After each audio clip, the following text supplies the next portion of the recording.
Minutes past 9 o'clock. You're just in time for NTV Today on a day when Parliament resumes amid rising concern and division over referendum call championed by opposition MPs. The last time the MPs were in the House was during the acrimonious Finance Bill amendment, which raised the VAT to 8%. My name is Mark Masai. I'll be glad to be your captain for the next 2 hours. I'm not alone.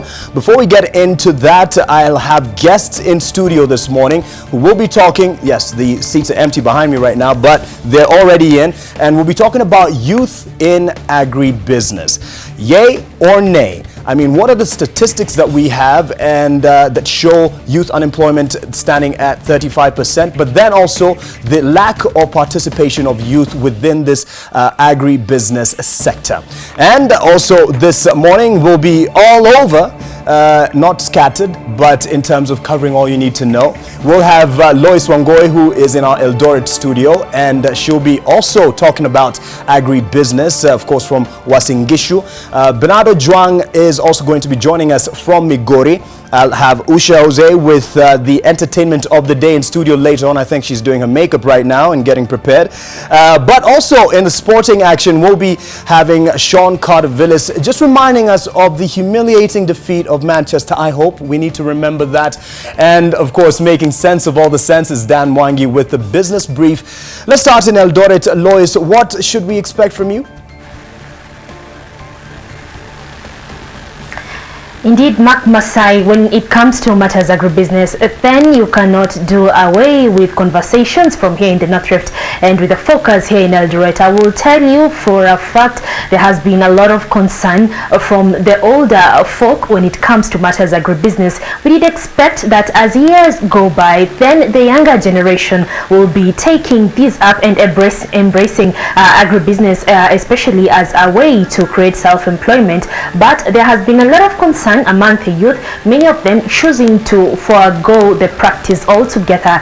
So just why are they choosing to look into other ways of sustaining themselves economically and doing away with agribusiness, putting into mind that the younger generation here has the advantage of a very important factor of production, which is land. Many older folks here have huge parcels of land, but we have seen a trend in which the young people here are not ready to take up agribusiness as a way of even sustaining themselves economically. So with me in studio will be a young man, Dennis Tirop, who will take me through that conversation. What are their concerns? What have they observed? And why have they chosen to ignore agribusiness? Noting that these are times that even the government is encouraging such measures to create employment. But why are there very serious concerns about agribusiness from here in the North Rift? That will be my conversation this morning, Mark. Sopti kabisa, as they say in Eldoret. We'll be crossing over to you in a moment. But Dan Mwangi, he is minding your business this morning. Yes, mind you, Mark, there's people in Kajiado County who are on a buyer beware kind of situation because we've got some unscrupulous businessmen who are coming up with some fraudulent ways of selling land rather. So many unsuspecting Kenyans, be it land buying companies or land buying individuals, are getting themselves into this con game. And aside from that, today the coffee auction begins and Zainab Bondat will be coming to us live from there, where we'll be having, I don't know whether they do it like in the movies, Mark, where they're going to sold. I don't know. We'll keep some coffee for that, Mark. All right, we're looking forward to that. Thank you, Dan Mwangi from the business desk. Sean Carter-Villis, the Manchester United team that's been on a losing streak, they're back in action tonight. Yeah, I tell you what, there's one thing in common, Mark. I can give you an interesting statistic. We are in the 10th month of the year, and Manchester United are 10th in the Premier League. I just thought I'd let you know regarding that. On a serious note, issues surrounding the future of Jose Mourinho, claiming that some players care more than each other. We'll find out. Of course, they are in Champions League action tonight. A lot of problems. They haven't won in 3 matches, and they are in Champions League action. One or two problems for other teams as well. We saw Bayern Munich lose over the weekend, and then of course we saw in La Liga the shocks last week, Real Madrid and Barcelona losing in La Liga on the same night last week. So what's going to happen? There's a lot of pressure on these big teams to deliver in the Champions League. It is a group stage, and of course the Champions League just getting underway, but a lot of pressure on these teams to deliver. So it seems to be a transition sort of period for a lot of these big teams, not just Manchester United, but of course the likes of Bayern Munich, League, Barcelona, Real Madrid. We'll have to wait and see. There was one Premier League match on last night, and it was Bournemouth beating Crystal Palace 2-1. It was a late penalty that separated the two teams, and of course Crystal Palace, a number of questions being asked in regards to discipline issues regarding their players, but it was Bournemouth that took the 3 points in the Monday Night Football. We'll have this plenty more to talk about. Sports coming up a little bit later on NTV Today. Sean, thank you. Looking forward to that as well from the sports desk. Joining us now is Bernardo Juang. I mentioned earlier he'll be joining us from Migori County. What should we expect? Well, thank you very much, Mark. We are in Homa Bay town, where the EACC team from Nairobi will be meeting the locals here, and they will be presenting a document on preventive measures on how to curb corruption. We'll be covering that for you, and we'll also be looking at the effects of water hyacinth. Remember the return of water hyacinth on Lake Victoria, whereby over thousands of fishermen here have been rendered jobless, and we'll also talk to some of them at the fire in Homa Bay County, in Homa Bay town. And also, Mark, there is a tension currently at the Homa Bay County Assembly. This is after a section of MCAs have threatened to impeach the speaker, and also the majority leader, Martin Ogindo. will be covering that for you. Remember, there is police officers have been deployed there. We'll be going there at least to look on what's happening there. Back to you, Mark.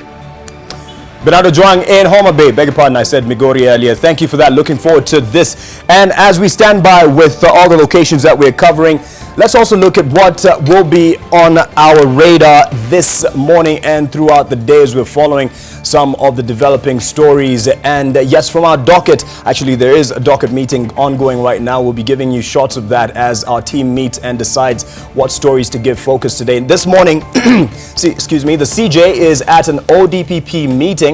Chief Justice David Maraga is the chief guest at the opening ceremony of an induction and training program aimed at familiarizing the newly recruited officials at the Office of the Director of Public Prosecutions with government operations. The 3-month program will also seek to equip prosecutors with basic prosecution skills. Let's swipe to the next one. It'll be back to the House for MPs. Parliament resumes today after weeks being off. The last time the legislators were in the House was during the special sitting where Kenyans were treated to dramatic scenes of voting for the Finance Bill 2018, which is now law, and which was termed as a fraudulent process. After the nays and the yays, and the yays had it, although the nays were louder. You remember the story. After all the outcry, the bill was assented to and is now law, affecting you, of course, on a daily basis. You're paying more for your fuel, and the cost of living has definitely gone up as a consequence to that. But there's also something else expected from Parliament, and that is talk of impeachment of the majority and minority leaders based on that vote. Also today, what's happening to my voice? The dust of, maybe it's the dust in studio, the dust of the increase in taxes in the Finance Act 2018 is still yet to settle. Kenya Association of Manufacturers is hosting a forum on the implications of the new law and the 2018-2019 EAC budget to the manufacturing sector. The forum is to address the key provisions in the Finance Act 2018, including the National Housing Development Fund, 16% VAT charge on imported garments and leather footwear manufactured in an export processing zone, and the amendment on the Excise Act, among others.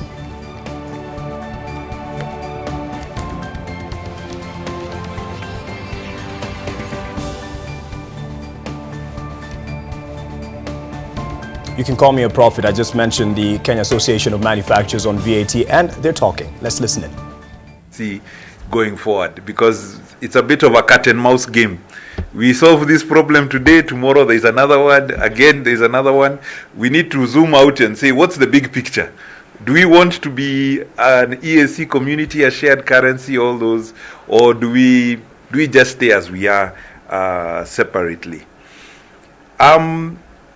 Then finally, a little analogy as we talk about taxes, because in the cow, a lot of our products we sell to dairy cows. And I don't know if you guys have cows or you know anything about the dairy business. So the dairy business, if you have cows, the aim is very simple. You get your cow to give birth, because it is a mammal. When it gives birth, it produces more milk. Yes, every time it gives birth, it produces more milk. That's the general model. But to get milk from this cow, you must give it something. You must feed it. If you don't feed the cow, it will not give you milk. And there are two issues that come actually. One of the common conditions we have products for is something called milk fever. Have you heard of milk fever? Oh, there are no farmers here. People think milk is from Brookside. Yeah. When the cow gives birth immediately and it starts producing milk, the body turns on the systems to produce milk. If it doesn't have enough minerals, especially calcium and phosphorus, it gets into a condition called milk fever because it starts eating its own bones to produce the milk, right? And milk fever can actually kill the cow, yes, because it has no more minerals. And you'll find the cow it just sits down, which is usually a bad sign for a cow if it's not getting up to eat, etc. And it was just a mineral deficit that it has been given too much. Beyond that, if a cow can give, for the cow to get pregnant again, you actually have to feed it enough to produce milk and a little bit more to prepare itself for the next conception, for it to be fertile for the next one. So in fact, what tends to happen at that time, most farmers forget to feed it because it's producing a lot of milk, but it actually needs a bit more food. Otherwise, it goes into what you call a negative energy balance, because all the energy is going into milk. The Kenya Association of Manufacturers must have had a leakage on what we'll be discussing on NTV today, and that is agribusiness. As I mentioned, we spoke to Lois Wangoi earlier, and she's in our Eldoret studio. She has some stakeholders in the sector, and I'll hand it over to her, and then we'll have the conversation in this studio as well with my guest on the same. Lois? Many thanks, Mark Masai. We go straight into this conversation, and with me in studio to try and understand how agribusiness is doing. And this morning I want to take a closer focus on the youth bracket is Dennis Tirop, a young man from the county of Uasin Gishu who works with the Nandi County Government on special projects in the Ministry of Trade and Industrialization. Tirop, many thanks for joining us. I want to talk to you about matters agribusiness.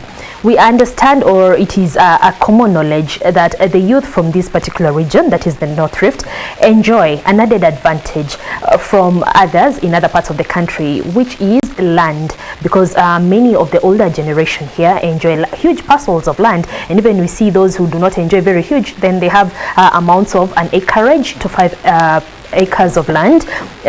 Why are we not seeing the youth very, very excited about consuming or taking up agribusiness? Okay, thank you very much, Grace. And indeed, you're correct. We have large tracts of land in Uasin Gishu, but what exactly is there to be excited about? So if you have 10 acres of land, 100 acres of land, and you're producing, for example, maize, which is a very, very popular crop in Uasin Gishu, then a lot goes into producing it, right? You have to have labor, you have to have tractors, you have to have fuel, you have to have fertilizer, the seed and all that. Wait for 9 months for the crop to mature. Labor intensive in terms of harvesting it, drying it and packing it up, only for you to come and sell it at around 1,200 shillings a bag. It does not make any kind of economic sense, right? Because somebody in a social setting, wine a few days back, was lamenting, saying that 1 bag of maize is currently cheaper than 1 huge cockerel that guys buy in December for Christmas. So does it really make sense going into agribusiness anymore? Yes. I don't think it does, and I think that probably is the reason as to why many of these youth are shying away from it and maybe going out for white collar jobs, which they deem less stressful and more rewarding compared to what they are currently doing. And I remember sometime last week I had a guest in studio. His name was Mr. Chepsaya. He was in his 60s, and he told me he adopted the art of farming from his fathers, and it's a practice that would be passed on from generation to generation. You see, like how Mohindis have shops and they pass on that to their children. Then that was the practice here in the North Rift. But Mr. Chepsaya told me something very, very interesting, and he told me he does not want to see his children go to his farm. He's told them, leave my farm, it is my business, you go try, and you go out to the world and try something different, try your luck in something different. Are you getting these sort of conversations from your parents? Not necessarily per se, but I think generally speaking it's something that is going on among many families, and it is disheartening because you'd want to believe that a father somewhere that has practiced farming and has educated his children through this practice of farming would really want this kind of education that he has imparted in his children to now come back and actually improve fortunes in the farm. But that is not the case. You see the government, the national government specifically, talking about the Big Four agenda, which one of the pillars is food security and nutrition, and you would want to believe that for them to achieve that, then they would heavily incentivize the agriculture setup really all around the place, in terms of making farm inputs affordable, in terms of protecting the consumers, the producers from competition regionally, and giving them a head start against the competition. As much as we would like to see integration in the EAC region and commerce at large, but our farmers first have to come to be protected and have another advantage before other guys are allowed to flood maize from the region. But that is not happening. So why exactly would you want your child to come and suffer with you in the farm? You'd rather they use that education in doing something else out there. But then again, I think we also get it wrong from parents and children perspective, because we'd like to focus on just one aspect of agribusiness, which is the production bit. And I remember among the heated meeting that was here when farmers met, the ad hoc committee on matters agriculture from the Senate, we did have some members of the Senate trying to convince the farmers, if maize production is not working for you, that is the traditional grain growing of maize and wheat, why don't you take up something else, say horticulture or even floriculture? But the farmers would hear none of it. Are the younger generation here excited about taking it up, because we understand that then it has better returns when it comes to agribusiness? Okay, I'd like to look at that kind of issue from a double-sided perspective, right? Why isn't maize farming working? There are many issues that ensure that the maize farming is currently unattractive to many people, and I think we've already touched on that. Instead of these guys pushing the farmers who have chosen to farm the maize crop into other new varieties of plants and the likes, why not sort out the issues that are prevalent in the maize farming sector? You know, so okay, assume you push people out of maize into, for example, avocado. Then avocado becomes the new big thing. Everybody floods in there. Like we had the quails. Yeah, the quail eggs and the likes. So after a while, you push people out of avocado again into maybe chicken farming. Right. After a while, you push them. Why rotate people? Why don't you ensure that people can actually farm in whatever field they'd like to do, but ensure that all of them are profitable to the people? Because when you look at maize farming, essentially, I mean, it's just a question of policy, really, making it affordable in terms of taxes, ensuring that guys do not buy maize from Mexico, Uganda, Tanzania, and flood them into NCPB, which essentially was formed to protect the Kenyan farmer and ensure that he always has an assured market for his crop. I mean, NCPB is run using Kenyan taxes, NCPB is run using Kenyan labor, but then again, you're making it more attractive for people from Tanzania, Uganda, the Comesa region, and as far as Mexico actually, to buy maize and come flood it into the NCPB stores. It is unfair. So while yes, I would advocate for guys to try and diversify in terms of the crop and in terms of the kind of agribusiness they're doing, it is also imperative that those who have chosen to do maize farming are protected. Yes. You know. And now tell us what the younger persons like yourself are doing with themselves. We understand that many of them are suffering from unemployment. It is a crisis across the country, so a huge number of them actually are not employed. Then we have the issue of farming here in the North Rift with a sharp focus on maize. It is no longer attractive, and even for those who have attempted to do it, there are no returns. So where does that leave the Yankee prop and Chebet here in the North Rift? What are they doing with their lives? For instance, your age mates, what are they doing with their lives? Okay, the way I'd like to look at agribusiness essentially, as I told you earlier, the problem is that we like focusing on the production alone, but the agribusiness value chain is such a huge value chain. So there's production, there's value addition, there's marketing, there's sales of supplies and the likes. So I have a friend of mine back from Tarbo. He's called Mike too.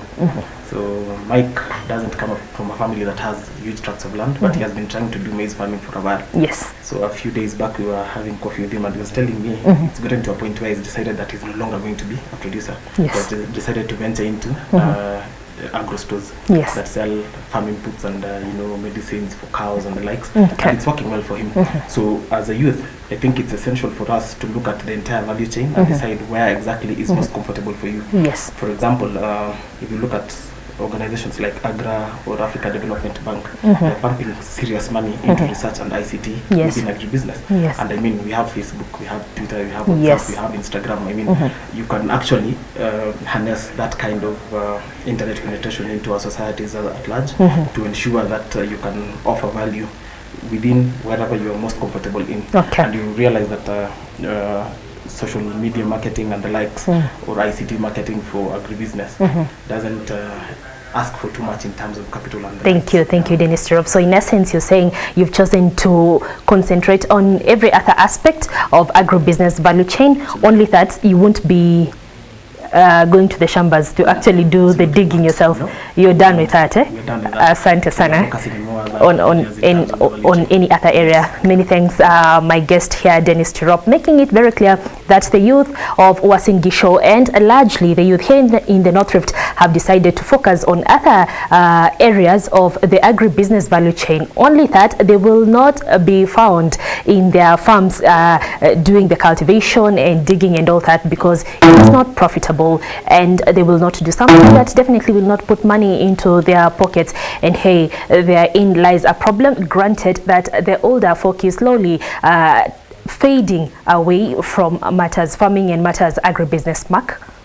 Thank you, Lois Wangoi, for that. And just a precursor into what we'll be talking about as well here in our Nairobi studios. I have in studio, since we're talking about the youth in agribusiness, I'll start with those who are representing the youth. I'll start with a fine lady here, Dorothy Awino. She is a youth entrepreneur in the business sector, and she is practicing her craft or her business in Siaya County, and she'll tell us a bit more. You can see what's in front of her. There's a bit of wine here and there's a bit of juice, and yes, she is the person behind that, her and her business partners. Next to her is Mr. Paul Wanyama. He is a youth entrepreneur specifically for livestock feeds, and he practices this in Kakamega. Thank you for joining us, ladies and gentlemen. And representing the counties, I have Bwana Luke Otipo. He is the Deputy Director of the Ministry of Agriculture in the county government of Kakamega. And next to him is Jane Jeru, the officer in charge of youth in agribusiness program in the Ministry of Agriculture. Thank you for joining us. And Bwana Paul, Bwana Honorable, not Bwana, Honorable, I was told to say that, Honorable Charles Ogada. He is the County Executive Committee member in the Ministry of Agriculture from the county government of Siaya. They all have some thoughts to share, and I'll start with the youth, because this is all about the youth being in agribusiness. Just an introduction of what it is that you do, Dorothy, and how long you have been at it. Thank you so much, Mark. My name is Dorothy, and we are creating business out of the local mangoes found in Siaya County to reduce post-harvest losses while impacting positively on the lives of mango farmers and creating employment to the youth. So our business, which is called Sparrow, is run by youths from Siaya County. It's a Youth for the Youth initiative, and we've been doing it for the last 2.5 years. 2.5 years? Yes. You're doing well. I see you have the mango juice and you have some wine. I think we'll be doing a bit of the tasting of the juice, not the wine, because it's working hours, of course. And you'll tell us a bit more about that and how you got into the wine business as well, because this is all you. You are the one who actually makes this and produces this from Siaya along with your business partners. Yes. Well, he wasn't able to bring his wares here into studio, the livestock feeds. But Paul Wanyama, just tell us a bit about what you've been doing in the last, has it been 1 year? Yes. Yes, go ahead. Okay, thank you, Mark, for having us here today. My name is Paul Odhiambo Wanyama. I'm from Kakamega County, and I chair a youth-based cooperative circle. I think one of the youngest chairpersons of cooperatives in Kenya, and we are specified in livestock feed.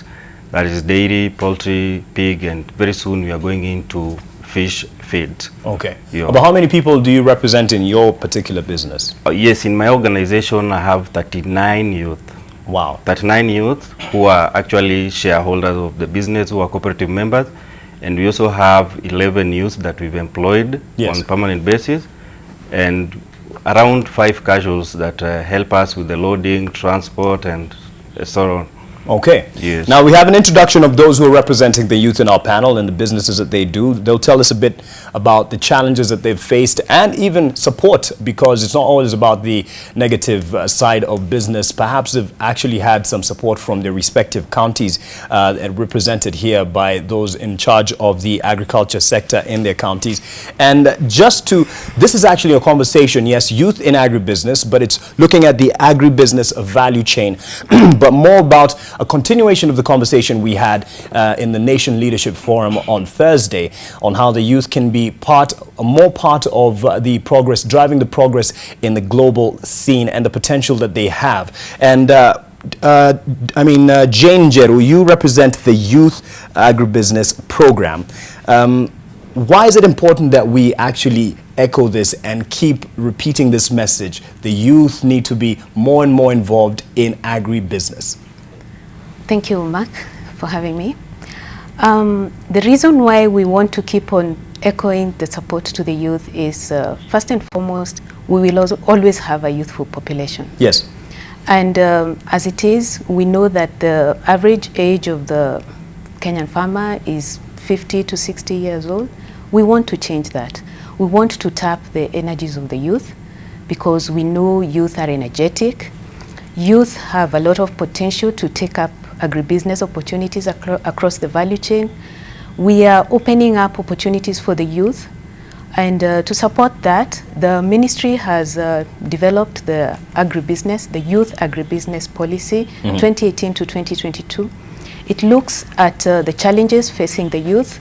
We've all heard about the challenges of access to land and access to finance, and the ministry is really supporting that the youth come up strongly and take up the opportunities that we have laid out for them. Okay. Bonotipo, from your office in Kakamega.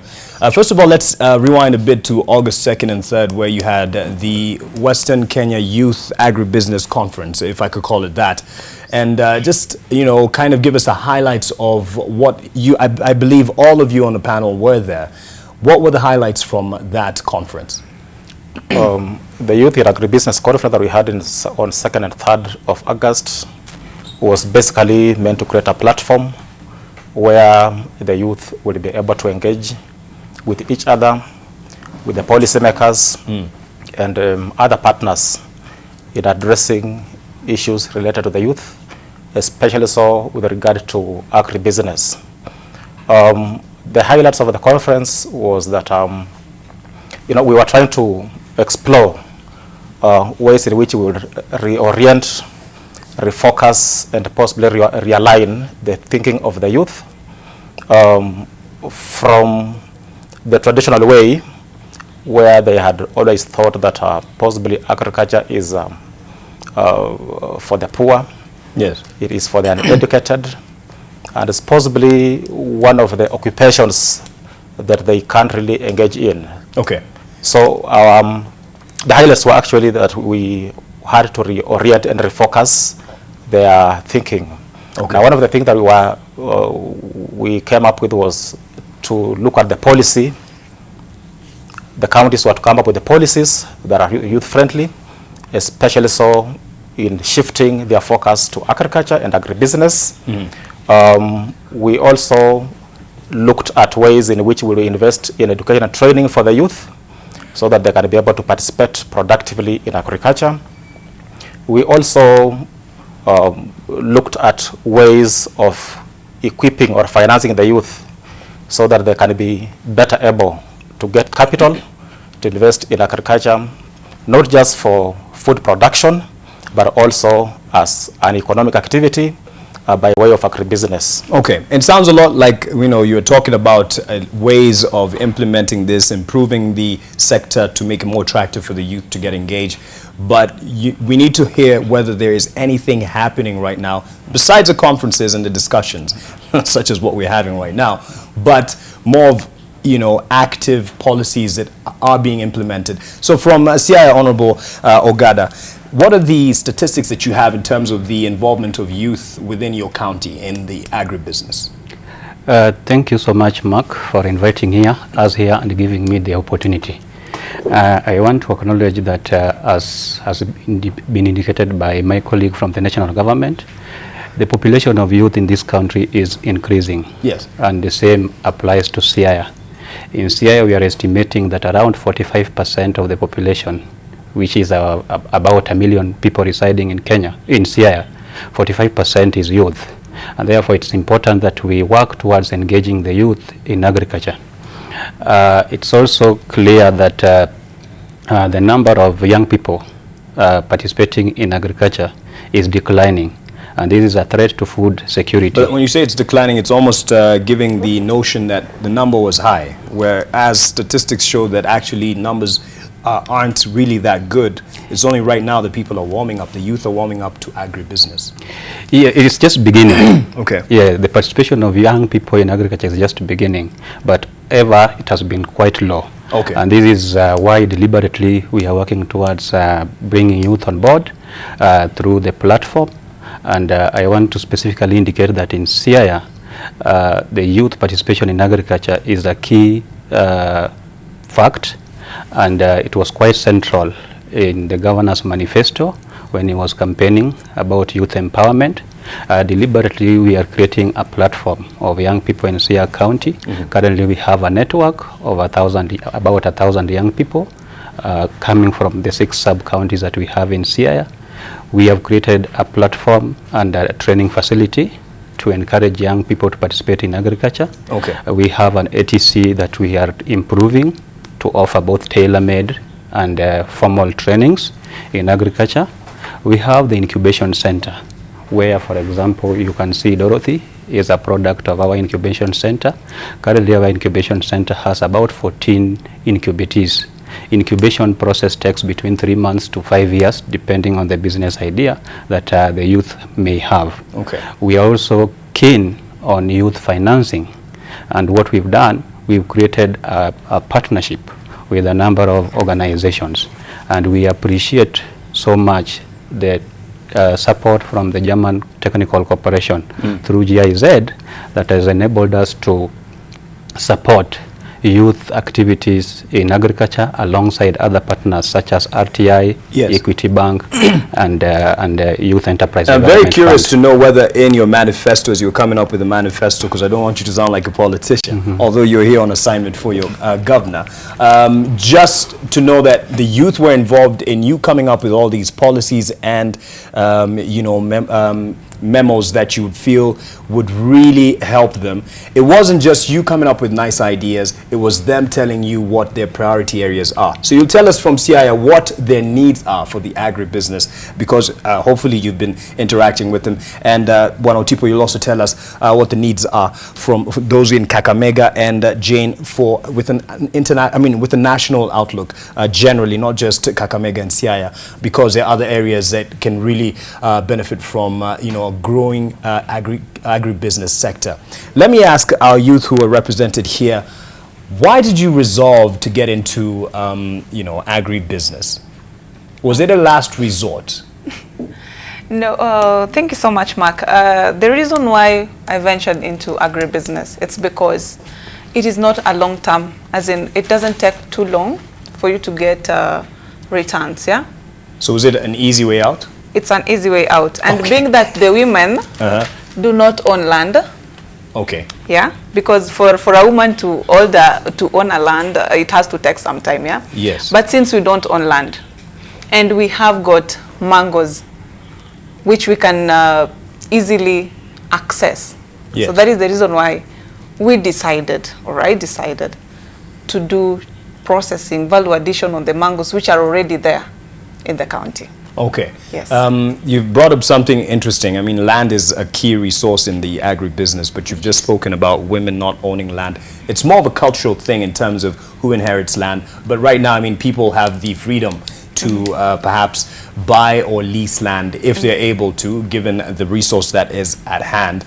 But it's something that we have to face on our county levels in terms of, you know, when you're trying to engage the ladies in agribusiness, what say will they have over the land that they practice their business on? For you, Paul, why did you get into livestock feeds? It's been 1 year that you say you've been doing this. What were you doing before?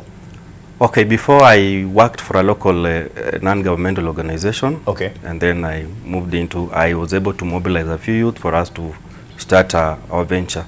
And what informed our thinking in that line was that we realized, you know, Kakamega is very close to like Uganda, and you'll see that most of the eggs that our people are buying are from the other side. And even the milk that we are consuming within Kakamega is from outside. So we said most of the some of the reasons as given as to why people are not participating in those ventures is feeds. So basically we started our business because we wanted to encourage other youth to be able to take up that business. And two, we wanted also to create employment, and we also wanted to enhance livelihood for the people, the community around where we are doing business. Yes. Okay, and back to you, Jane, in terms of your national outlook. I keep saying international, but yes, I mean, it's international in the long run, hoping that our wares would be able to be sold beyond our borders. But Jane, there is that thing that from time immemorial, the success of a family is being able to send their young ones to town, to the urban centers, waende university, watoke ushago, watafute kazi, alafu wakipata kazi watusaidie sisi watu wako reserve or up country. Yes. I mean, this is common. We all know that's a trend. True. Is that our undoing in terms of how we, you know, initiate or get our young people into the job market? It has happened, and we have realized that it has been an undoing, like you say. And you see, the people in the reserve, like you say, want to, it's almost as if they're telling you, you go and take care of your own investments, go and pick up your own resources, yes, leave ours alone, because we are very reluctant to share our land. But there's good reason to, because any old man out there who has big portions of land thinks, if I subdivide my land, the first thing that one of my sons will do is sell it. And it's very painful to the people who are giving it an alternative look. Who says that the youth must own land for them to be productive in agriculture or in agribusiness for that matter? We are right now about to launch one of the programs that supported by the African Development Bank, and it wants to look into what alternatives exist. If, as Dorothy says, for example, she knows she may not be able to own land, but she's interested in practicing agribusiness. So what niche is she looking for? What is available across the agricultural value chain?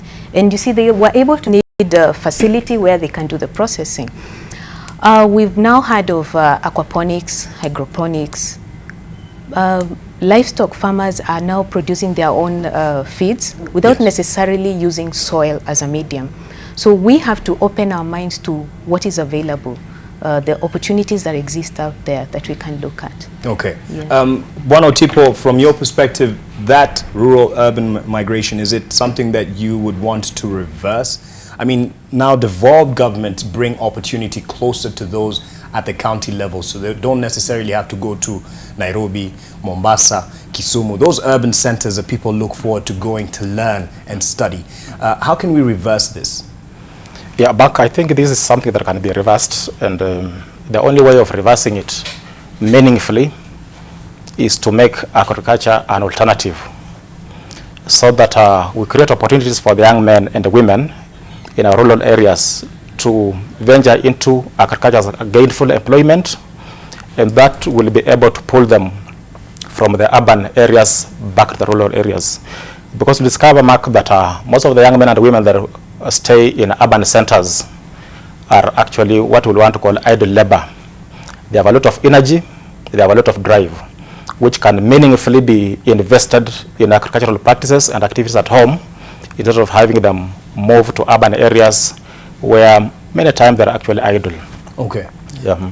The patterns from Siaya, in your perspective, in terms of the migration of the youth and how it can be an attractive option for someone to stay in Siaya, not come to Nairobi and build a life there.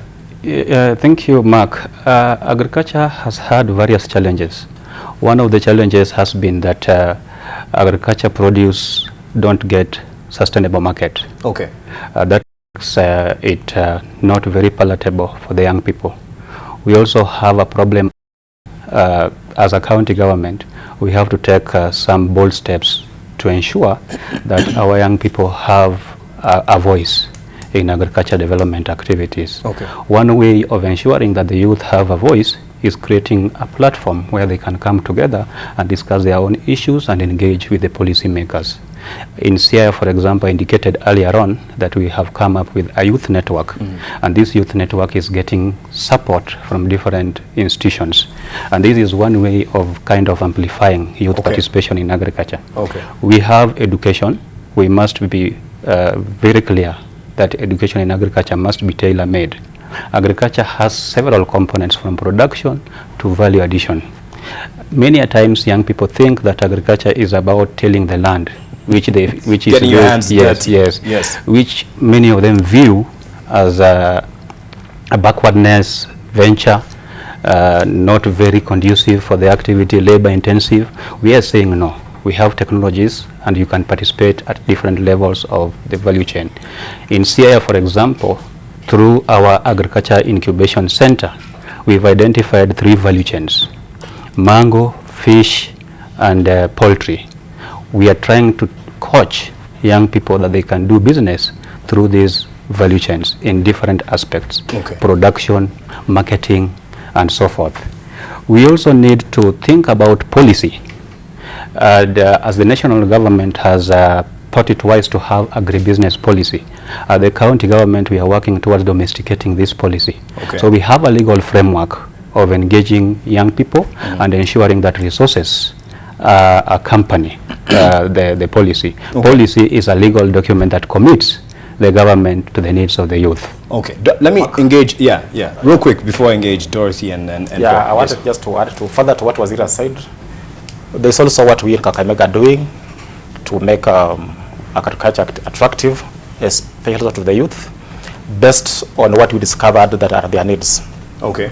Yeah, we also, just as is happening in Siaya, we're also trying to domesticate the national youth strategy and the policies to align them to the needs of the youth within Kakamega, with its uniqueness. He's mentioned some of the, value addition sectors or aspects that they have spotted from Siaya, mango, fish.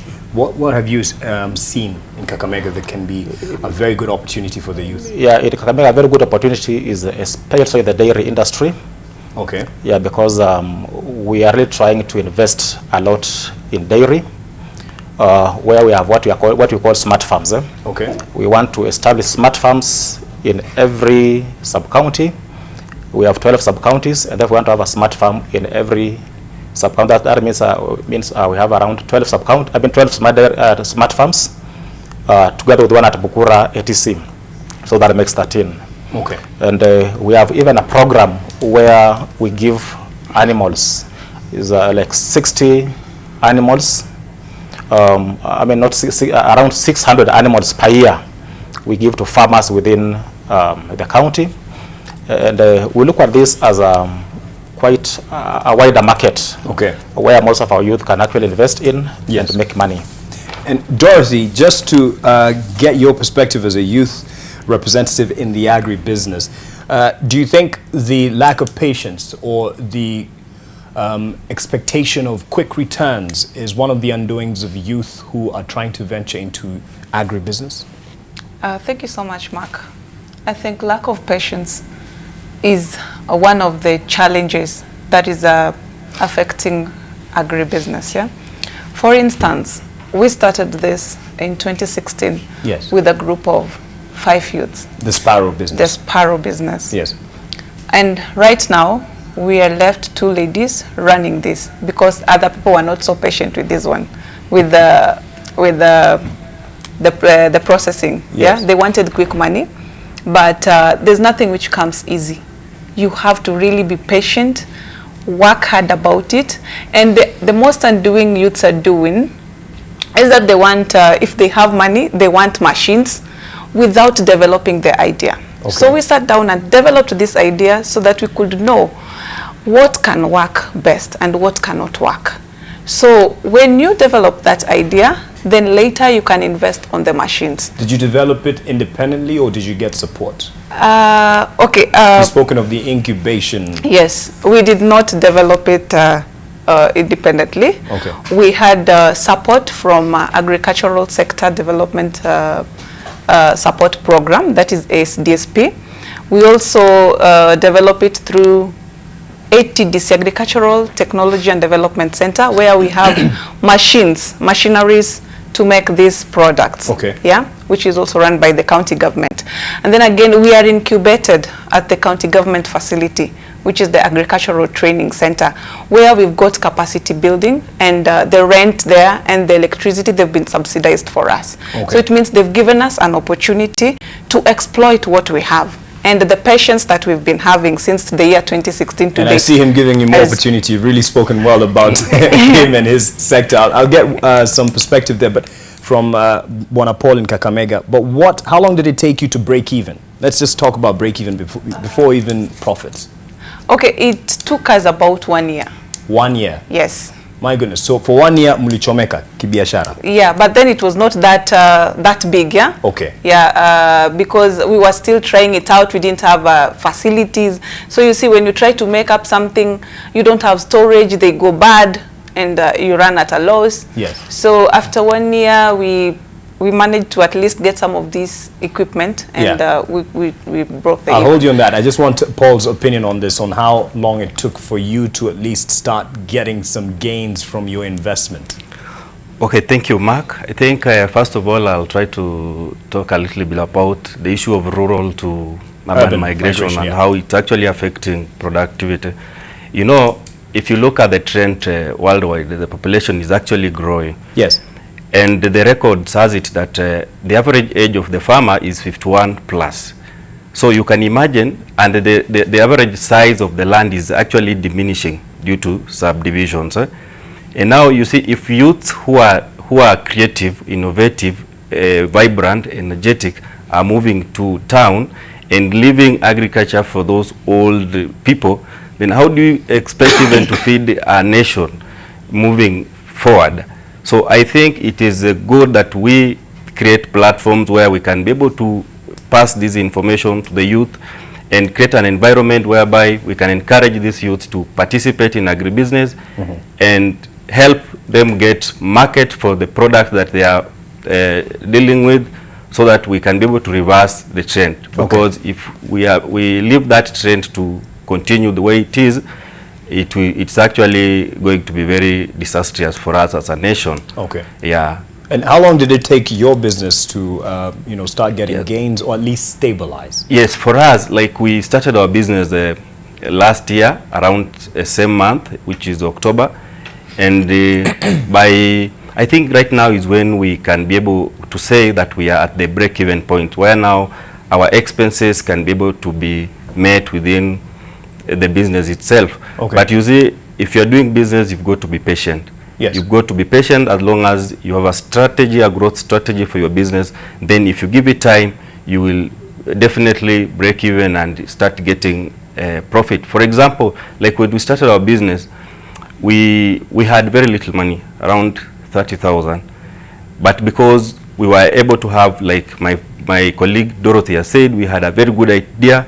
We presented it to some organization, and we were able to get around 2.5 million interest-free loan that is now helping our business to take off.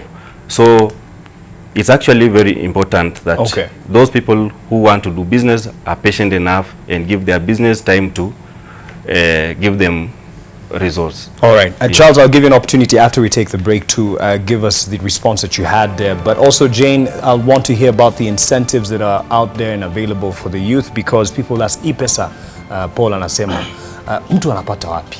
You know, because it seems like it's an exclusive club and you only have to have privileged information for you to know of its availability. So what is there in terms of helping people know that you can come to us? Who do the youth go to if they want to break out into and to make it into the agribusiness? Because it also feels it's a bit enclosed. But yes, we'll continue this conversation in a bit, but we'll take a quick breather right now on NTV Today.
Welcome back to NTV Today. Let me just get a sip of my new juice here in studio.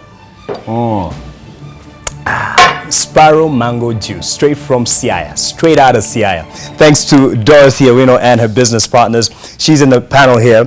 And with the rest, we'll be talking more about youth and agribusiness. I wasn't able to sample livestock feeds while in studio, so Paul, don't worry.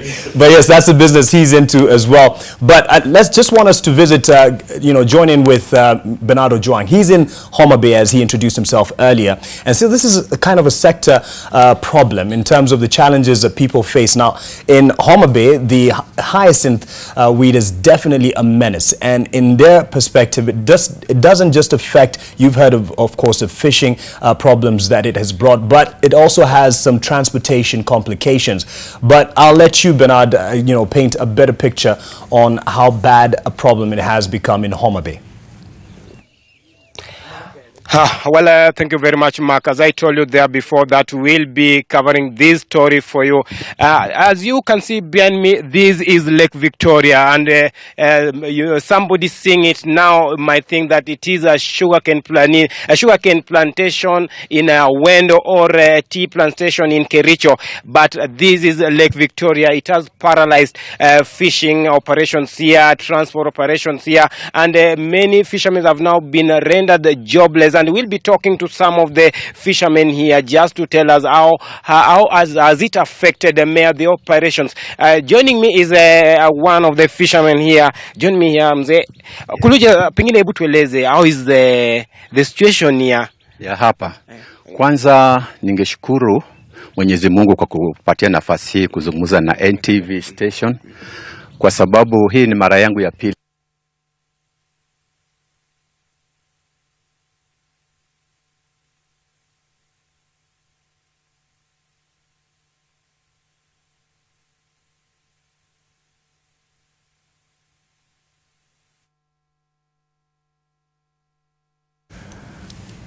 I always love how people start with thanking God for being able to have the opportunity to speak on NTV. But I mean, it's unbelievable, the picture behind Bernardo Juang there. As he says, it looks like a sugarcane plantation, but it is actually hyacinth weed, and it's affecting the fishing industry there, and of course even transport within the Lake Victoria. We'll be able to link back with them. I'm not sure if we're ready to talk to Barnabas B from Eldoret with Lois Wangoi, because he's also a business writer and has been looking at that sector. And I'm told, yes, the hyacinth in the signal has cleared, and we can be able to hear keenly what the locals there have to say about the menace. Oh, well, thank you very much. We're sorry for that technical hitch. We were talking about this water hyacinth.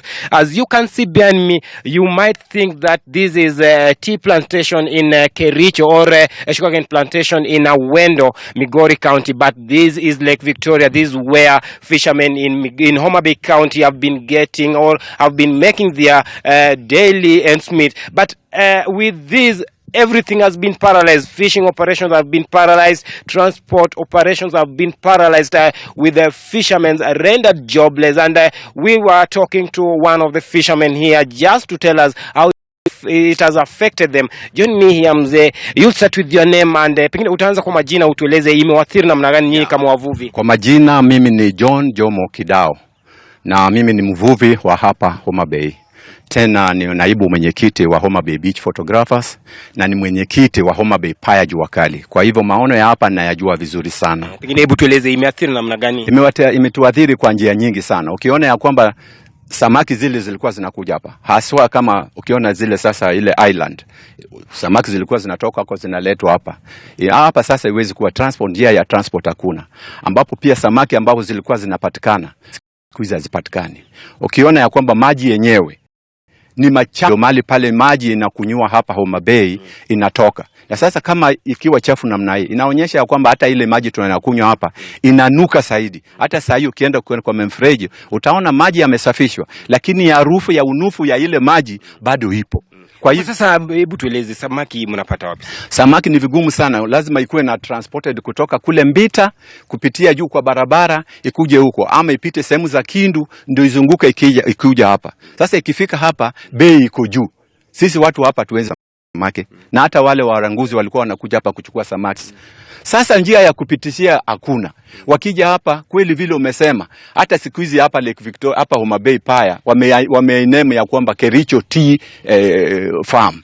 Kwa hivyo inakuwa ni njia nyingine tumeudhirika. Hata sasa ulitupita pale, tulikuwa kwenye mkutano sasa inasambaratika kwa sababu table banking tunayofanya pesa hakuna ya kulipa. Hapa ndio tulikuwa tunapata pesa ya kulipa table banking.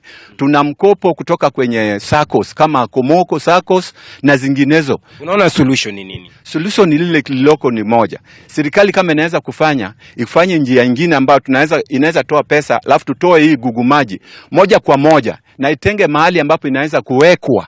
Ikishawekwa huko inakauka, inakanyagwa, alafu na magua petroli inachomeka kabisa na mbegu zake zote zinachomeka. Zikisa chomeka, hata kama mvua inanyesha iwezi kurudi huku. Lakini kama njia nyingine inatolewa na wekwa huko nje, kama mvua inanyesha mbegu bado zinarudi kwenye maji, inajaminate. Hapo wali tulisikia kwamba kuma baadhi ya serikali walijitokeza wakasema kwamba wanataka kuanzisha vita dhidi ya gugumagi ziwani Victoria, na pengine walifaulu. Hiyo ni msemo tu, hakuna. Walijaribu, kuna wakati ambayo ilikwama sana mpaka serikali kaleta helicopter kusaidia watu waliokuwa wamekwama hapa kwa 1 week, ambapo ikabeba hao watu ikapeleka kwenye hospitali. Hiyo ndio tumeona hatua peke yake ambayo imechukuliwa.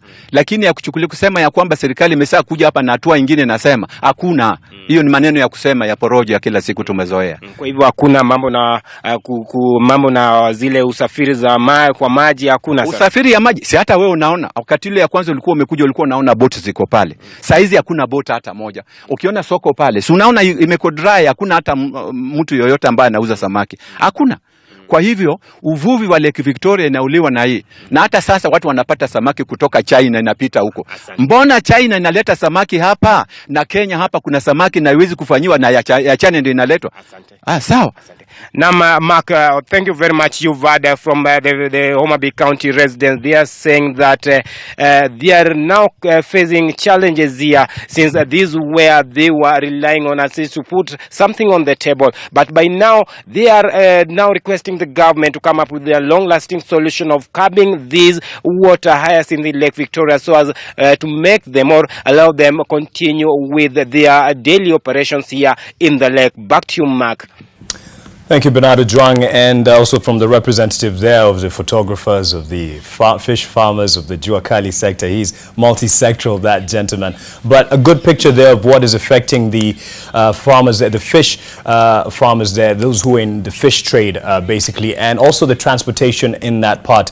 A good picture there for the authorities to sort this one out. Let's head back to Wasingishu, and Lois Ongo is joining us from our Eldoret studio with Barnabas B, who is a business writer and has a good picture on the agribusiness sector within that county. Lois?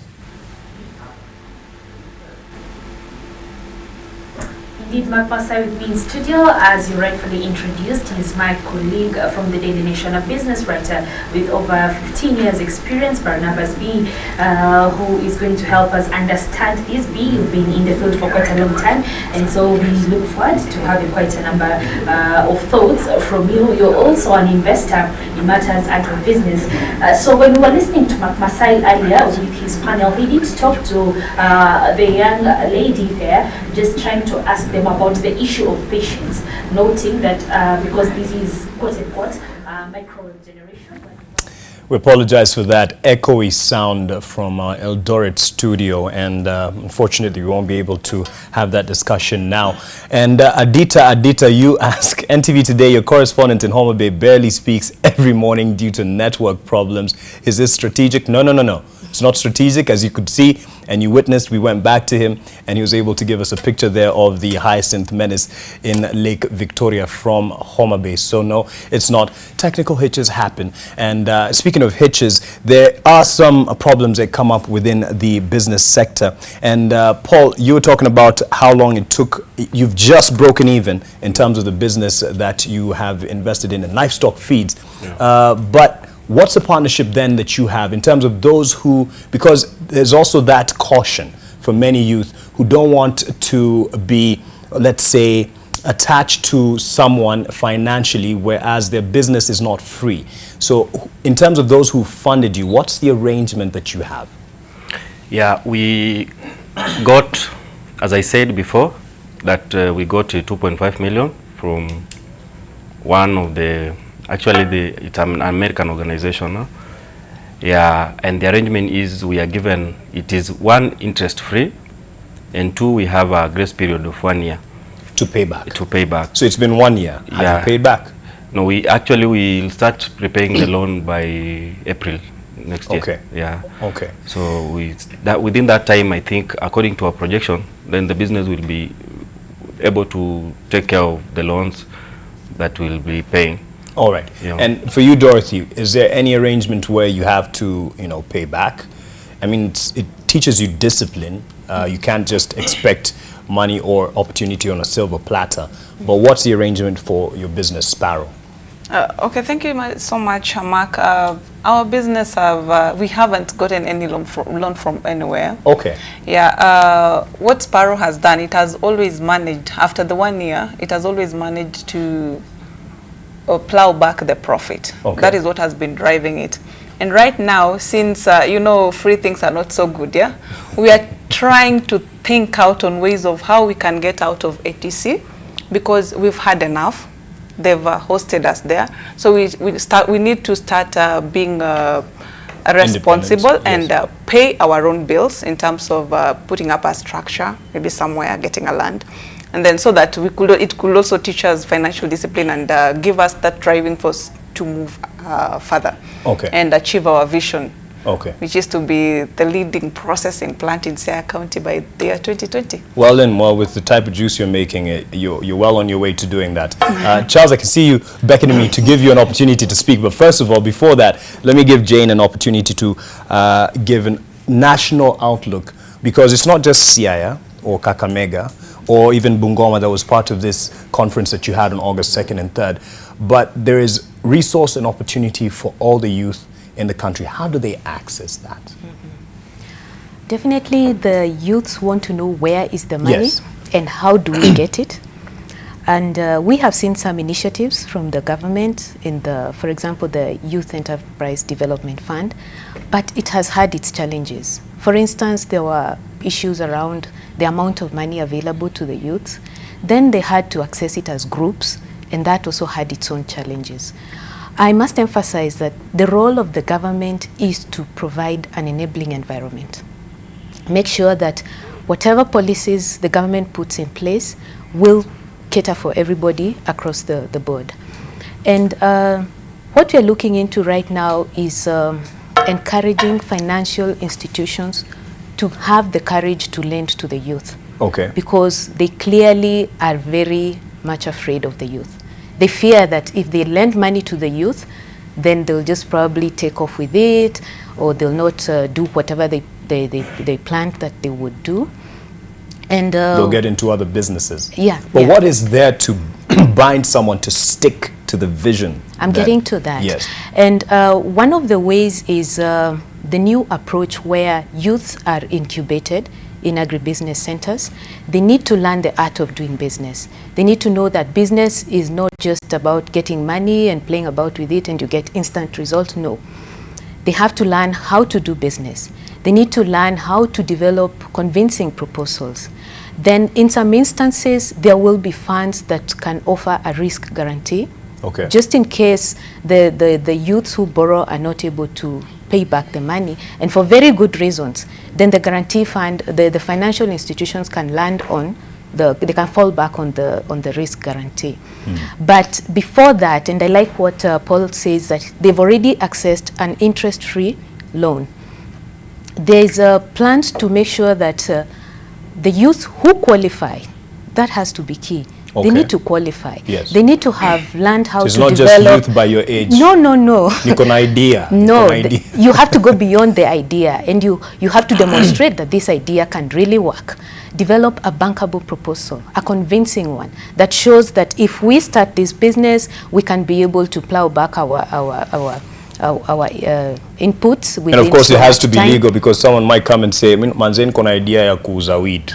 I mean, there's a market for that. Nobody will fall for that unless it becomes legal. We've seen what Kibra MP is trying to do. Well scared of that. So there are plans even to encourage the youth who may not have even seed money, for instance. Okay. That seed money? Yeah, that they can even access some funds to even just buy the basic equipment. And in one of our programs, the Enable Youth Kenya, they might be able to use that seed money to buy equipment. Okay. And that equipment now becomes their collateral.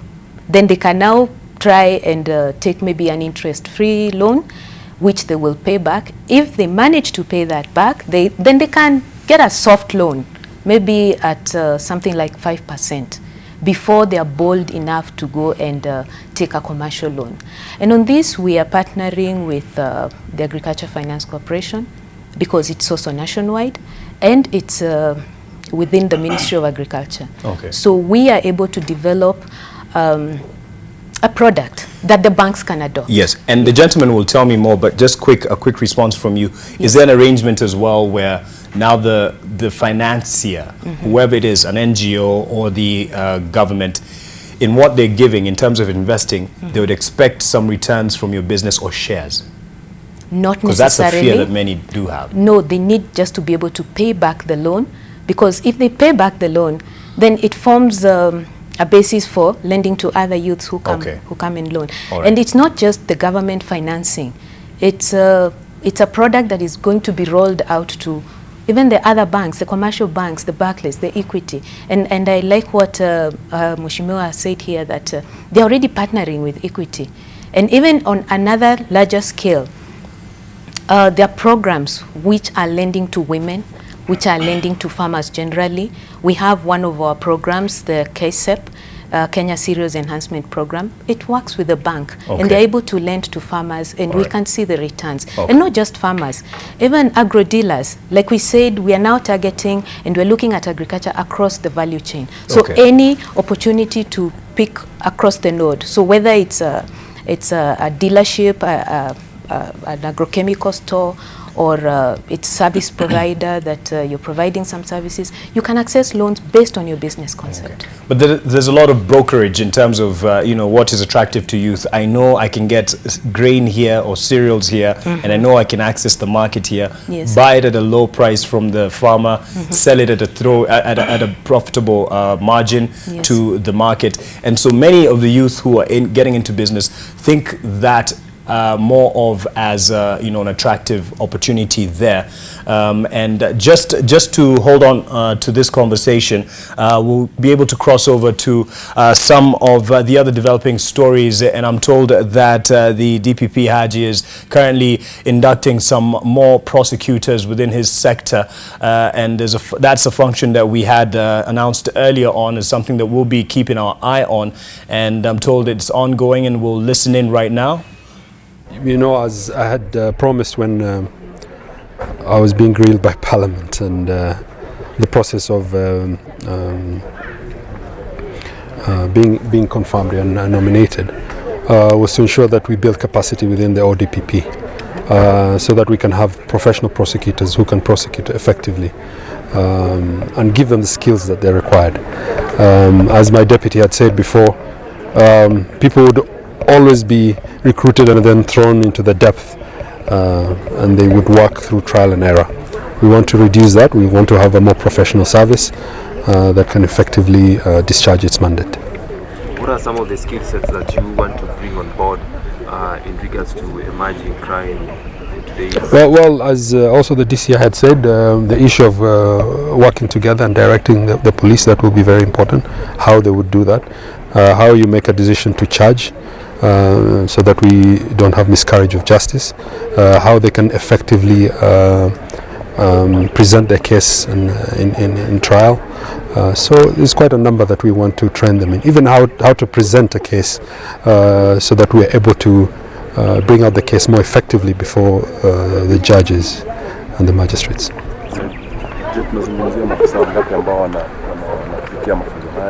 Hapa tu tuna 90 maofisa 90 tumewaleta Nafikiria karibu 70 ni watakuwa watu wa mashtaka, prosecutors, na wale wengine ni administrators ambao watasaidia kwa kazi hizi za prosecutors.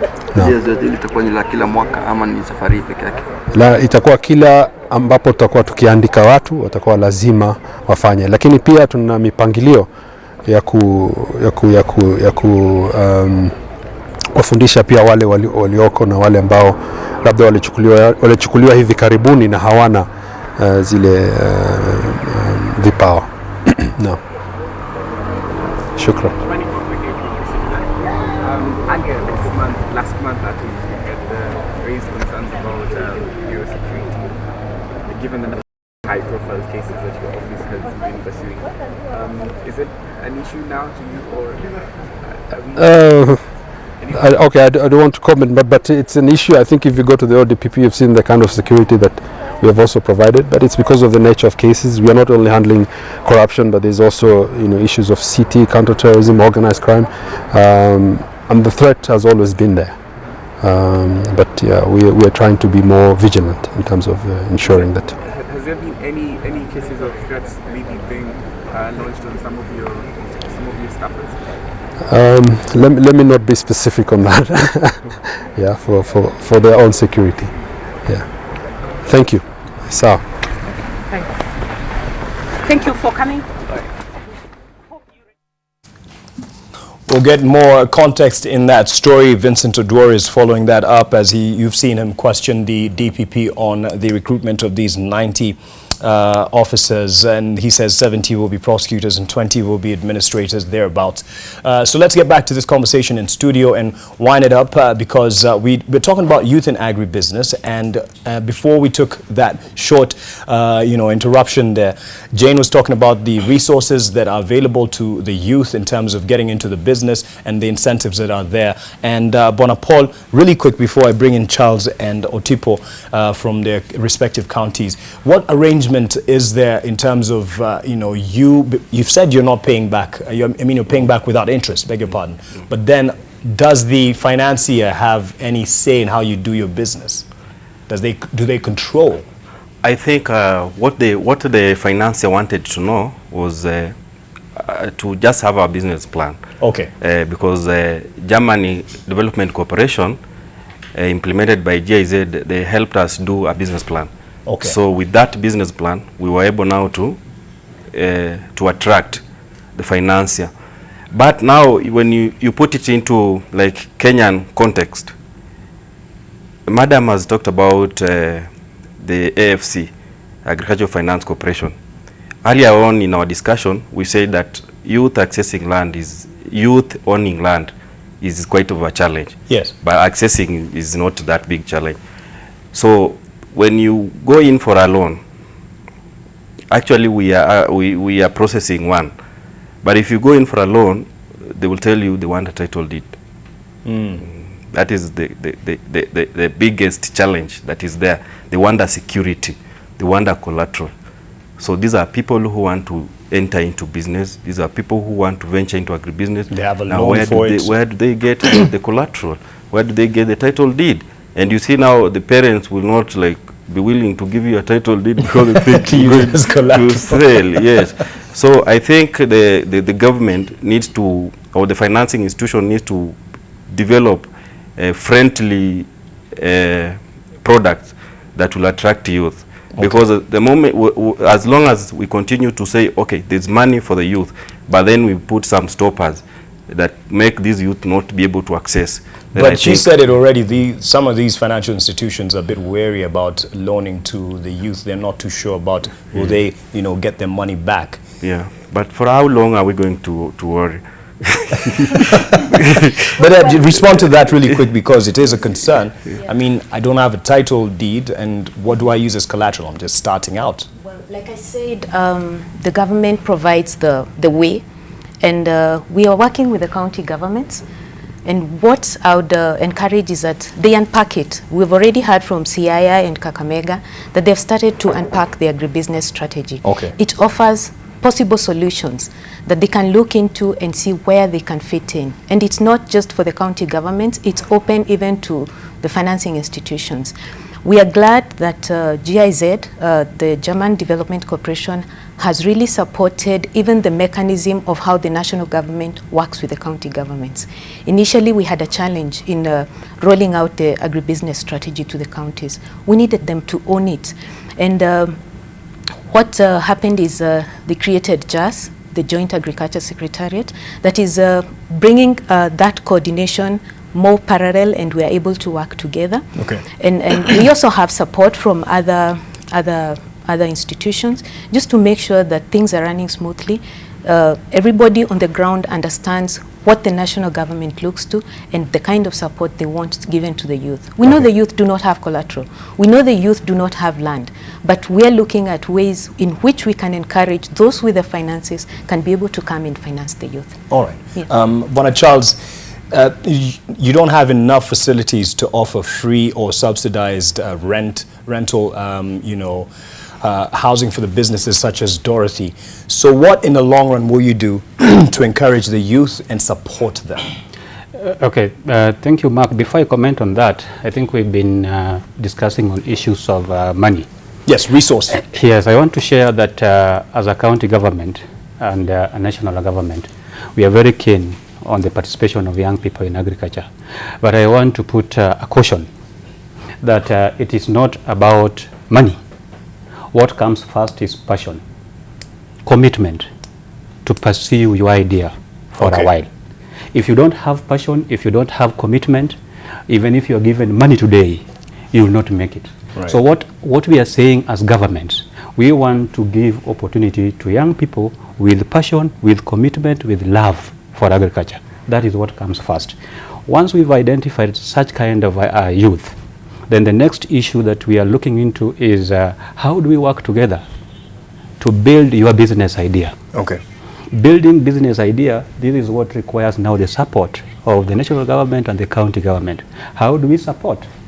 We support by providing opportunity for mentorship. Dorothy and Paul have indicated clearly that it took them a while for they to get the business idea break even, yes. run. If they did not get the support mechanisms from the county government, they would not be here today. So what is important, have an idea. The government has created infrastructure to mentor, to coach, and even to train, which is very important for other young people that are watching us outside here. And then money comes last.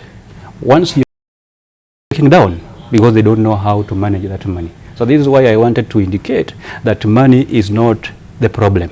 The problem has been the passion. This is what I want to repeat again. We need to have passion for us to venture into agribusiness. Okay. It's not easy without passion.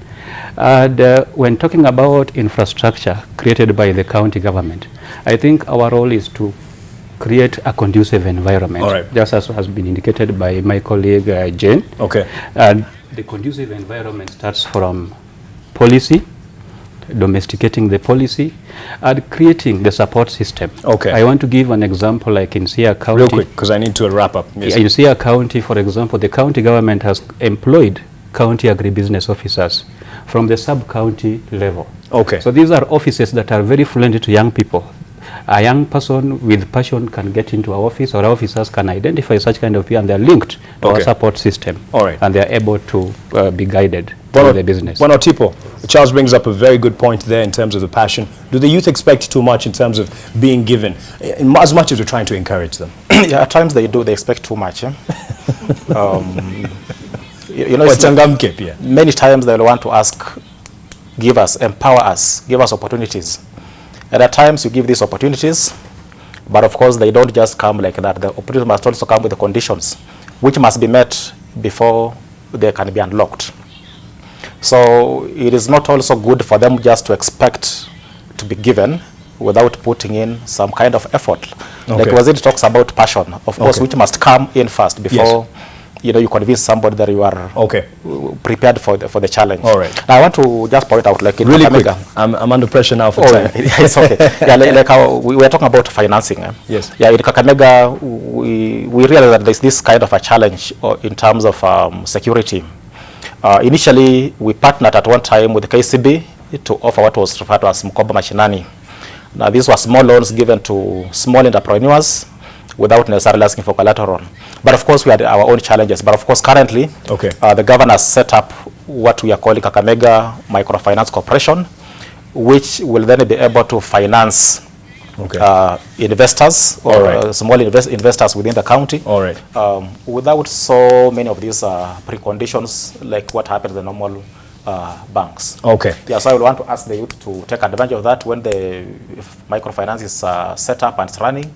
Let them take advantage, come with the bankable proposals, and we should be able to finance them through the corporation. Ladies and gentlemen, you'll allow me, a quick few seconds because I have to wrap up. Thank you so much, Mark. I would like to take this opportunity to sincerely thank the German Development Corporation. Because next month they're giving us a platform to expose our business. It's an exposure seminar in Germany, in Munich. And these are the opportunities that youths should grab. They should not just sit at home, but get out, do something so that these things can be seen. On that point, you're thanking the Germans for their support.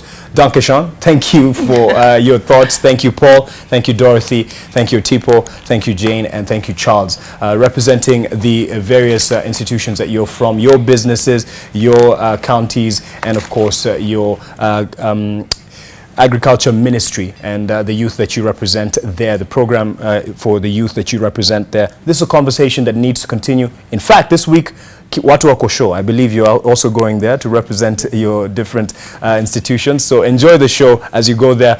Yes, the show goes on, Dan, and we're talking business right now. Thank you very much, Mark, and quite the insightful conversation you've had there. And now staying on business conversations, considering that Mark has had quite the business conversation today, and the coffee auction has opened at the Nairobi Coffee Exchange in Nairobi, that is, and Zainab Bonati joins us live from the auction in Mudhurwa to give us a quick update on the same. Zainab, this is not as loud an auction as the ones you see in the movies and the likes, and you've told me off air that you've got quite some interesting view in terms of what Dormans has already done in terms of the price. Give us a brief.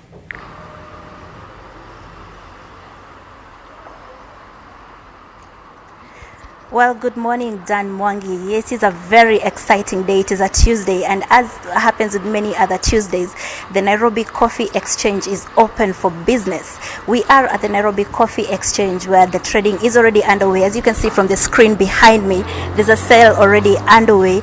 And what is significant about today's trade is that this is the first day of the 2018-2019 season. The coffee season runs from October to September, and so today is the first week of October, so today then marks the very first day of the auction. And from the screen back there, there's already a bid underway. You can see that one, that bid particular there has been sold for 120, the screen just before it, and you can see the numbers changing, 122, all the way to now it's 108. That's another sale that's about to start, and the red dots at the bottom there means there's a sale going on and it's about to end. But right now we are joined by the CEO of this exchange, Mr. Daniel Mbivi, who's just going to tell us a little bit about what happens at this auction. Good morning, Daniel. Good morning, Zainab. Well, our colleague in studio is Dan Mwangi, so your namesake. So we'd just like you to tell us a little bit about what is the significance of today's trade. The fact that we are in the month of October, this is the first sale for the new season 2018-2019. So that creates a lot of significance for us as a Nairobi Coffee Exchange, and we hope you're here. Yeah. So what happens at the Nairobi Coffee Exchange? A lot of people don't even know that a coffee exchange exists. So just like you to tell us what happens at a coffee exchange. At a coffee exchange, we have the producers bringing their coffee through their marketing agents, and then we have the buyers coming to buy for that coffee. Of course, it begins about a week or so ago by collecting the samples. They'll come, they'll check on the samples, and they collect whatever they want to buy for their own quality analysis in their own labs, their respective offices. And therefore I can say at the exchange, it is today is more or less just like an event, but it's a process which begins about 12 days before the actual auction. Yes. So could you show us what the trading floor looks like? Well, yeah. Yes. Welcome. Please, let's go. So this is where the magic happens. Dan, what you see now, this is what the Nairobi coffee auction looks like, and all the people here are the buyers and the sellers of all the various coffees from around the country. I'm sorry, I'm speaking very low here because it is mostly a silent auction, so we can't make too much noise. But Mr. Mbidi, can you tell us what we can see now? What is happening? As you can see, we have the buyers who are seated, as you can see. And the bidding here is done through pressing of a button. You can see there are two buttons actually that are presented there. One of them is actually what they use to press to do the bidding in essence. And it is crucial that you observe that the room is silent, which means that no people are consulting, so that eliminates any kind of collusion. That's why if you want to bid, because you've already done the quality analysis for each of the lots that you wanted to buy, then all that you can do here is just to show your interest by pressing the button. A button, yes. Yes. Okay. A lot of concerns have been raised about how the trading is done, and a lot of people will say that sometimes there's collusion on the floor, such that the farmer, the price that the coffee is sold at, and the price that the farmer had wanted the coffee sold, there's some kind of an agreement between the buyer and the seller. Are there such things happening here? Not any that I know.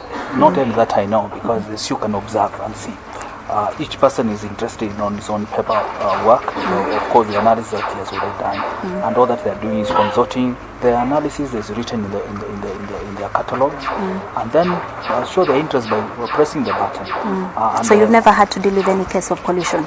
I have never. I only just hear. You only hear about it? I only hear people, and I keep asking people to come and show me how it is done. And therefore, and as you can see, nobody is colluding with anyone. Nobody knows who is bidding against. Look at that board there. The bid that just ended, it went at $39. Yes. Why did it sell so low? One, that type of coffee is unwashed, because that's what we call the mbuni. It usually dries in the farm. And there are some aspects when you wash the coffee. There are some aspects of the quality of the coffee that comes out, because now this one dried on the farm.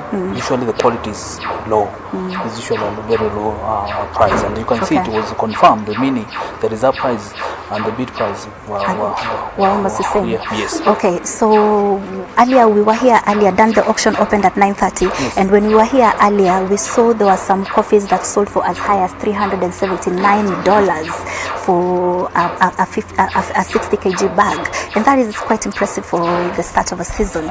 But right now we are seeing bids going as low in the 30s, $30, stuff like that. What is the difference between the morning coffee and this coffee?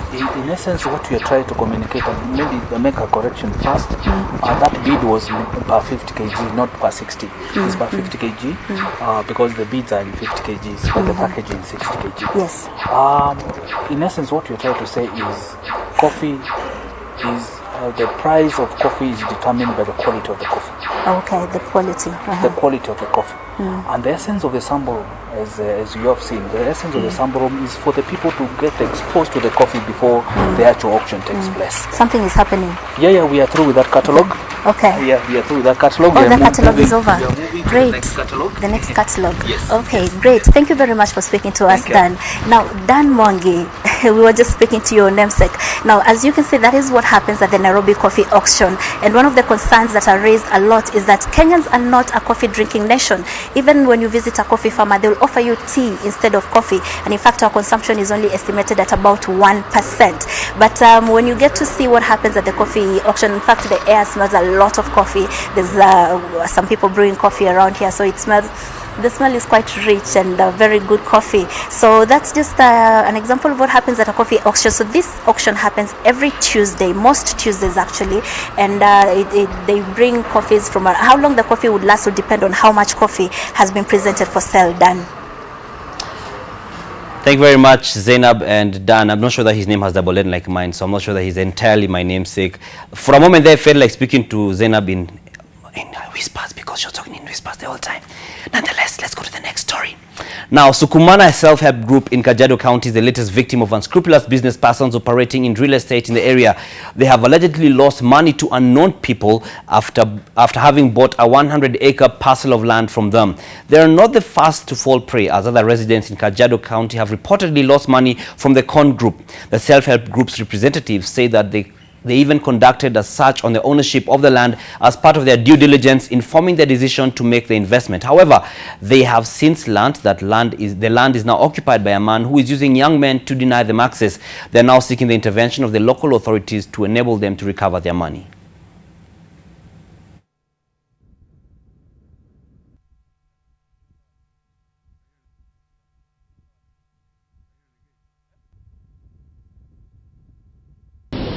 Na tulikuwa tumepanga kuendeleza hilo shamba, lakini tukaona kwa sababu wanatusumbua, tukasema labda tutafute mtu tumuuzie, ndio sisi hiyo pesa tufanyie shughuli, kwa sababu tulikuwa tumechukua loan na loan tumelipa tukamaliza pamoja na interest yake, lakini tumeshindwa kuendeleza kwa sababu ya hiyo shida.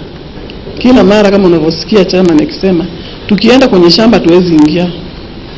Huyo mzee anaita vijana wa bodaboda, anaita watu na marungu na mapanga, wanakuja wanasema hapa hakuna shamba yenu. Siku mtakubali kutukatia shamba ndio mtaweza kuaccess hapa kwa hii shamba. Now here's what you can expect in today's Business Daily, or rather what is in the Business Daily today. And the lead story, the splash, is rivals Subati buys ex-Coop Bank CEO's flower farm, and that is former Cooperative Bank MD Erastus Muredi's Suera Flowers has been sold to a rival, that's Subati Group, marking the beginning of asset disposals aimed at settling the businessman's 1.6 billion shilling debt. And he insists that his Suera Flowers is not wholly on sale, but proceeds to be used to settle the 1.6 billion shillings he owes a local bank. On the ticker, we see former President Mwai Kibaki used 25.5 million shillings of taxpayers' money to educate 2 children of his nephew and who studied in Australia while he was president. And on this other end, we have a top hospital roped into fight over failed breast surgery, and that's a high-end health service provider. The Nairobi hospital has been entangled in a botched breast enlargement operation that led to the death of a patient in its care. Those details are in the Business Daily today. Be sure to get yourself a copy. And aside from that, you could also log into www.businessdailyafrica.com, and that's the business bulletin for this hour. More information coming in our subsequent bulletins. But first, I now hand over to Usha Jose to give us the entertainment brief. Right, a lot on the entertainment brief. Of course, as usual, we do start with something to lighten your day. I am talking about the meme of the day. So this is today's. Check it out. I actually got it from one of you. Remember, at Usha Jose Dole, #entertainment brief, at NTV Today. That is how you can send in your memes, and I'd be glad to show whatever you think is currently funny. So this happens to be the one that's currently trending.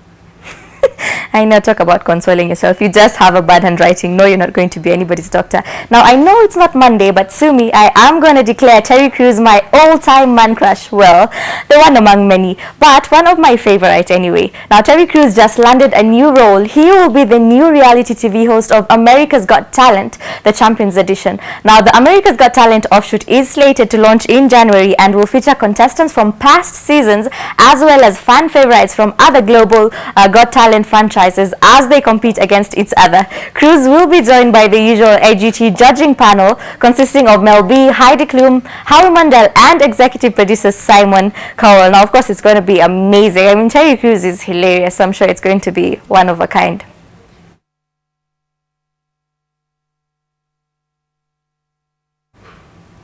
Great. From that and on to music that you would love to hear, you should update your playlist with this time, which is Marshmello featuring Basti. The song is known as Happier. It's an amazing song because it's just an amazing music, and on top of that, it's a really nice video. It's almost sort of like a trailer. Check it out.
Got you. Thank you very much, Usha Jose, for the entertainment brief. And just before we get into what to look forward to on NTV Sasa, just something that we give a focus to every week, and this is a segment we call My Job. Art is a significantly dynamic form of expression with at least as many approaches as there are artists. For 27-year-old Mike Luande, beg your pardon, he observes people who are his subject and replicates what he sees. But he does them as cartoons. He says it took him about a year before he could turn his art into a business. On this week's My Job segment, Mel Miendo sits with Mike Luande as he illustrates what it takes to be an illustrator.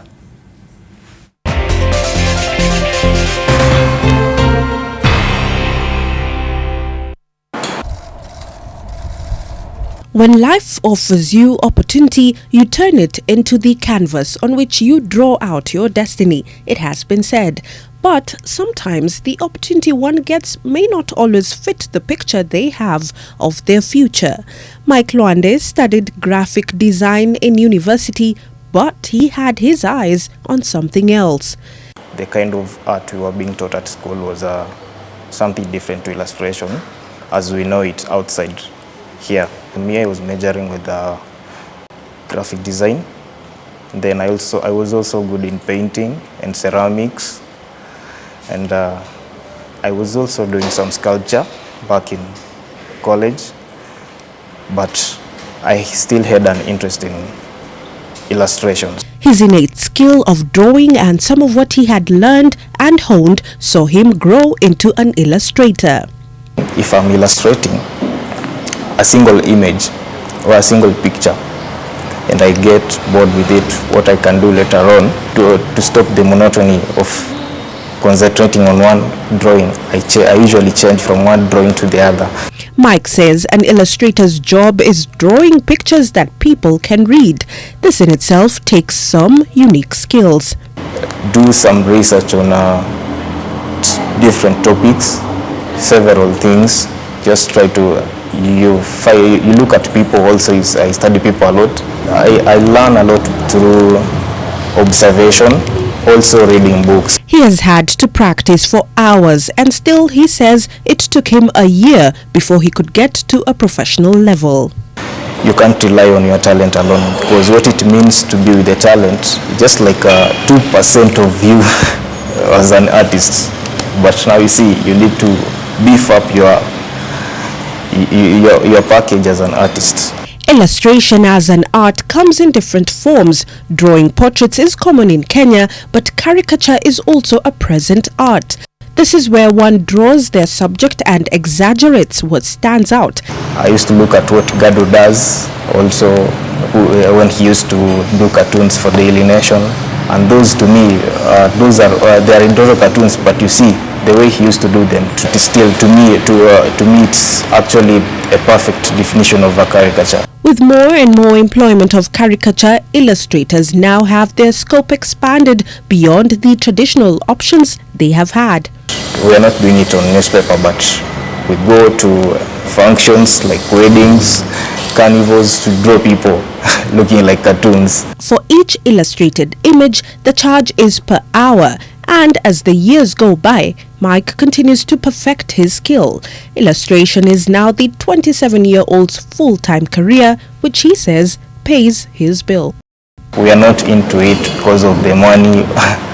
Yeah, some of us are into illustrations because of the sentimental attachment to that experience of you doing an illustration.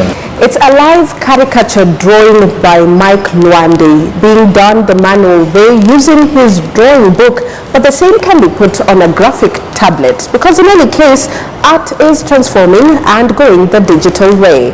This is the skill of illustration.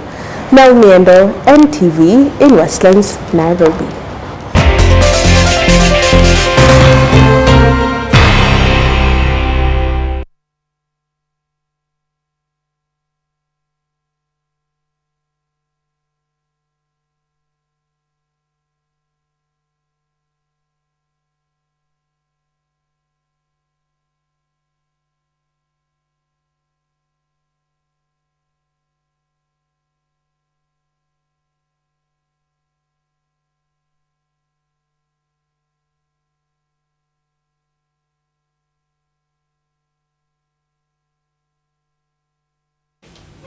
Well, I've done my job for the morning. I'm done with NTV Today, but it's time for NTV Sasa, and that will be with Kaltun Jama.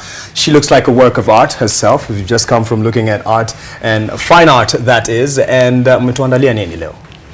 Basi leo tunazungumzia swala zima la utumizi wa teknolojia kwa biashara. Basi hapo baadaye pia tutakuwa tunaungana na wanahabari wetu ambao wamekita sehemu mbalimbali ya nchi. Kumbuka leo bunge la taifa litakuwa linarejea vikao vyake. Pia nitakuwa naye mwenzangu Dan Mule hapo baadaye. Naam, that's all I'll say. Yes, Dan Mule is right behind the camera getting mic'd up. He's afraid I replaced him. No chance of that happening. Kiswahili changu sipo. So I'll end NTV Today here. Hand it over to you guys till 1 o'clock, and I'll be back at 1 o'clock with the news brief then. Good morning.